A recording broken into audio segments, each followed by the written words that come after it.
नमस्कार दोस्तों, आप सभी का स्वागत है हमारे इस आदि सागर YouTube चैनल में। कुछ ऐसे सबूत दिखाएंगे जिन्हें देखने के बाद आप यह मानने को मजबूर हो जाएंगे कि रामायण बस एक धार्मिक किताब और मनगढ़ंत कहानी नहीं है, बल्कि रामायण सच में हुई थी और श्री राम, रावण, हनुमान जी यह सब सच में मौजूद थे। और यही सब बातें जानने के लिए इस वीडियो के अंत तक जरूर बने रहें। रामायण भारत के सबसे प्रसिद्ध ग्रंथों में से एक है। भारत में रामचरितमानस का पाठ पूरी आस्था के साथ होता है। महर्षि वाल्मीकि द्वारा रामायण में भगवान राम की संपूर्ण जानकारी लिखी गई है, लेकिन कुछ लोग भगवान के होने पर ही सवाल उठाते हैं और रामायण को केवल कहानियों से भरी किताब मानते हैं। रामायण के अनुसार भगवान राम ने अधर्मी रावण को मारकर धर्म की स्थापना की थी। ज्यादातर लोगों का सवाल होता है कि क्या भगवान राम वाकई धरती पर पैदा हुए थे? वास्तव में रावण के 10 सिर और 20 भुजाएं थी? क्या हनुमान जी अपनी इच्छा से अपना रूप बदल सकते थे? और इन सब बातों की वजह से ही कई लोग रामायण को झूठ समझते हैं। मगर आज हम वैज्ञानिक अध्ययनों के आधार पर सिद्ध कर देंगे कि रामायण में वर्णित घटनाएं पूर्णतया सत्य हैं। नंबर 1, रामायण कालीन हवाई अड्डे। जितना हम रामायण को भारत में मानते हैं, उतना या फिर कहूं कि उससे भी ज्यादा श्रीलंका में माना जाता है। और इसीलिए श्रीलंका में रामायण अनुसंधान टीम ने रावण के रामायण काल के 4 हवाई अड्डे खोजने का दावा किया है। पिछले 9 वर्षों से ये ऑर्गेनाइजेशन श्रीलंका के कोने कोने की छानबीन कर रही थी। यहाँ उन्हें कई जानकारी और अवशेष मिले, परंतु 4 सालों में लंका के दुर्गम स्थानों की खोज के कारण रावण के 4 हवाई अड्डे हाथ लगे। रामायण अनुसंधान टीम के अध्यक्ष अशोक कैंत का कहना है कि रामायण की लंका वास्तव में श्रीलंका की है। यहाँ उसे भगोड़ा गुरु प्रथा, तोतोपोल, कंधा और बरियापोल नामक 4 हवाई अड्डे मिले हैं और इन्हें हवाई अड्डों से रावण पुष्पक विमान को आसमान में उड़ाता होगा। और यह हवाई अड्डे न सिर्फ यह बताते हैं कि रामायण सच में हुई थी, पर यह भी बताते हैं कि उसमें लिखी गई सारी बातें जिन पर हमें यकीन नहीं होता, वह भी सच है। नंबर 2, रावण का महल। रामायण के अनुसार रावण सोने की लंका में रहा करता था, जिसे हनुमान जी ने जला दिया था। श्रीलंकन गवर्नमेंट को श्रीलंका में एक ऐसा महल मिला है और यह दावा है कि यह महल रामायण काल का है। इस महल से कई सीक्रेट रास्ते निकलते हैं जो उस महल को शहर के अलग अलग जगह से जोड़ता है।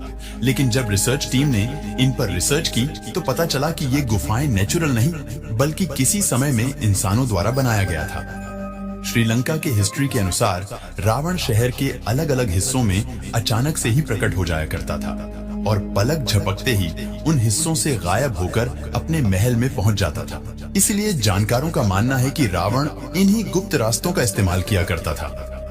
अब इतने बड़े एविडेंस को हम कैसे नकार सकते हैं? नंबर 3, अशोक वाटिका के सबूत। रामायण के अनुसार रावण ने माता सीता का हरण करके उन्हें अशोक वाटिका के अंदर रखा था।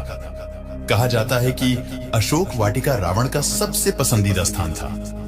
यह जगह इतनी रहस्यमयी थी कि हनुमान जी इसे आसानी से ढूंढ नहीं पाए थे। मगर हैरानी की बात तो यह है कि वह अशोक वाटिका आज भी श्रीलंका में मौजूद है। ऐसा माना जाता है कि एलिया पर्वत की एक गुफा में माता सीता को रखा गया था, जिसे सीता एलिया नाम से जाना जाता है। यहाँ सीता माता का एक मंदिर भी है जिसे वीरांगना टोक कहते हैं और वहीं आंगन से 10 किलोमीटर की दूरी पर है। यहीं पर सीता जी का अपहरण कर पुष्पक विमान को उतारा गया था। मगर यहाँ पर जिस बात ने सबसे ज्यादा चौंकाया वह यहाँ मौजूद पेड़ है। रामायण ग्रंथ में इस बात का जिक्र मिलता है कि अशोक वाटिका में अशोक के वृक्ष बहुत ज्यादा थे, इसलिए इसका नाम अशोक वाटिका रखा गया था। अब जैसा रामायण में इस वाटिका के बारे में कहा गया था, वैसा आज यह गार्डन है, जो कि इसे हम रामायण कालीन एक सबूत मान सकते हैं। नंबर 4, द्रोणगिरी पर्वत। दोस्तों, रामायण में लिखा हुआ है कि युद्ध में जब मेघनाद द्वारा लक्ष्मण जी मूर्छित हो गए थे, उनकी जान बचाने के लिए संजीवनी बूटी की जरूरत पड़ी, जिसके लिए जड़ी बूटी लाने का जिम्मा हनुमान जी को दिया गया था। तब हनुमान जी संजीवनी बूटी लाने के लिए द्रोणगिरी पर्वत पर गए थे। हनुमान जी को जब संजीवनी बूटी का पता नहीं चला तो वह द्रोणागिरी पहाड़ के एक टुकड़े को ही उठाकर ले आए। मान्यताओं के अनुसार यह वही पहाड़ है जो आज भी वहां पर मौजूद है।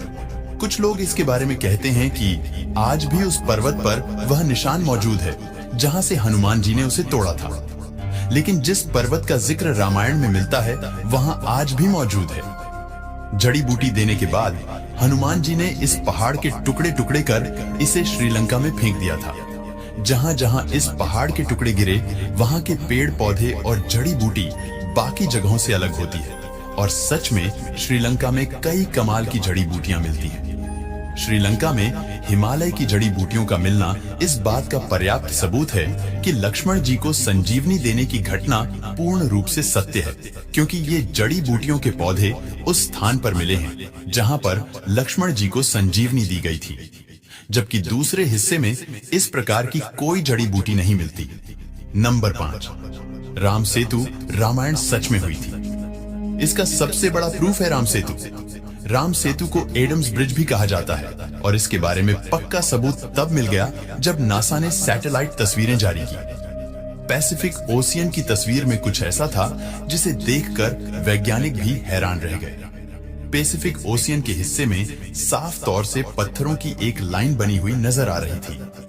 जब वैज्ञानिकों ने इसे तस्वीर पर ज्यादा स्टडी की तो पता चला कि ये पत्थरों से बनी लाइन है। भारत के धनुषकोडी से श्रीलंका के मन्नार द्वीप तक बनी हुई है, जो लंबाई में करीब 30 किलोमीटर तक हो सकती है। पैसिफिक ओशन में जिस हिस्से में नासा के वैज्ञानिकों को यह पत्थर से बना पुल नजर आया था, ये वही जगह है जिसका जिक्र रामायण में मिलता है और अमेरिका के एक आर्कियोलॉजिकल रिसर्च टीम ने भी अपने रिसर्च में इस बात का दावा किया था कि तमिलनाडु और श्रीलंका के बीच मौजूद राम सेतु असल में एक मैन मेड ब्रिज है जो कई हजार साल पहले इंसानों ने बनाया था। माना जाता है 15वीं शताब्दी तक यह पैदल पार करने लायक था, लेकिन इतना ज्यादा समय बीत जाने के कारण यह पुल अपने पूर्ण स्वरूप में नहीं रहा। वैज्ञानिक दृष्टिकोण से इस फैक्ट को हम रामायण के एविडेंस के रूप में देख सकते हैं। नंबर 6, सुग्रीव की गुफा। बाली के डर से सुग्रीव जिस गुफा में रुके थे वह गुफा आज भी मौजूद है। रामायण के अनुसार बाली ने दुंदुभी नामक राक्षस को मारकर उसका शरीर कुछ दूर फेंक दिया था। हवा में उड़ते हुए दुंदुभी के खून की कुछ बूंदें मातंग ऋषि के आश्रम के ऊपर गिर गई। ऋषि ने अपने तप के बल से जान लिया कि किसकी हरकत है। फिर क्रोधित ऋषि ने बाली को श्राप दिया था कि कभी भी ऋषि के पर्वत के क्षेत्र में आएगा तो उसकी मृत्यु हो जाएगी। सुग्रीव को राज्य से निकाले जाने पर वह इसी जगह पर आए थे, क्योंकि वह जानते थे कि बाली यहाँ नहीं आ सकता। यहीं पर उनकी मुलाकात राम जी से भी हुई थी और बाद में राम जी ने बाली का वध किया था और सुग्रीव को किष्किंधा का राज्य सौंप दिया था और ये सारी गुफाएं आज भी मौजूद हैं। नंबर 7, राम सेतु के पत्थर भगवान राम ने समुद्र को पार करने के लिए बंदरों की सहायता से लंका तक पुल बना दिया था। कहा जाता है कि इस पुल के माध्यम से श्री राम की पूरी वानर सेना रावण से लड़ने लंका गई थी। मगर हैरानी की बात तो ये है कि राम सेतु में इस्तेमाल किए जाने वाले पत्थर आज भी मौजूद हैं। राम सेतु पुल के पत्थर पानी पर तैरते थे। रामेश्वरम में सुनामी के दौरान कुछ पत्थर जमीन पर आ गए थे।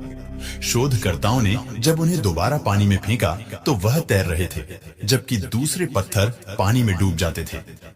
शोधकर्ताओं के अनुसार इसके लिए एक विशेष प्रकार के पत्थर का इस्तेमाल किया गया था, जिसे विज्ञान की भाषा में प्यूमिक स्टोन कहते हैं। यह पत्थर पानी में नहीं डूबता और तैरने वाला यह पत्थर ज्वालामुखी के लावा से आकार लेते हुए अपने आप बनता है।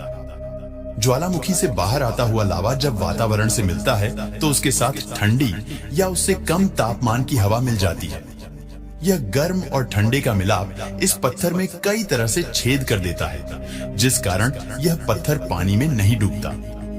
अब इन पत्थरों के पीछे का विज्ञान भी रामायण के समय उनको पता था और उन्होंने इस तकनीक का उपयोग राम सेतु को बनाने में किया था। यह रामायण का एक पुख्ता और मजबूत सबूत है। नंबर 8, जली हुई लंका के सबूत। रामायण ग्रंथ के अनुसार हनुमान जी ने लंका के सोने की नगरी को जला दिया था, मगर अभी कुछ एविडेंस मिले हैं जिन्हें लेकर कहा जा रहा है कि लंका के जलने के सबूत आज भी वहां पर मौजूद हैं। जिस जगह पर श्रीलंका को जलाया गया था वहां की मिट्टी आज भी काली है, जबकि उसके आसपास की मिट्टी का रंग वैसा ही है जैसा कि नॉर्मल मिट्टी का होना चाहिए। बस इतने से इलाके में ही काली मिट्टी मौजूद है जो कि जली हुई लंका के सबूत को बताती है। इस बात को भी हम एक इत्तेफाक कहकर टाल नहीं सकते। अब जब आपको इतने सारे प्रूफ दिए जा रहे हैं, यहाँ तक कि इतने सारे प्रूफ को इत्तेफाक